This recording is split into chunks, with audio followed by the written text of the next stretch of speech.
Hi ha un element també que, malauradament, s'ha complicat i s'ha cronificat els darrers temps, que és el de la saturació, que és el d'un cert col·lapse en els centres d'acollida d'animals de companyia, en general del país, però especialment amb el nostre centre d'acollida d'animals de companyia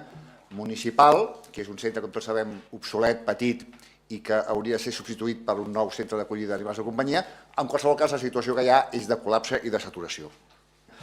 Fora de Barcelona, fora del municipi de Barcelona. I bé, davant d'aquesta situació i davant que hi ha un ajornament preocupant de les obres del nou centre d'acollida d'animals de companyia, el que volíem demanar al govern és que es plantegessin reforçar les mesures i les campanyes d'adopció d'animals de companyia i fins i tot, sense concretar, però sí que ens interessaria que estudiessin seriosament la possibilitat d'obrir noves fórmules com són les bonificacions d'alguns impostos municipals, les subvencions d'alguns serveis complementaris, com puguin ser serveis veterinaris o altres tipus de serveis, associats a l'adopció, la tinença d'animals de companyia adoptats en el Centre Municipal d'Acollida d'Animals de Companyia de Barcelona.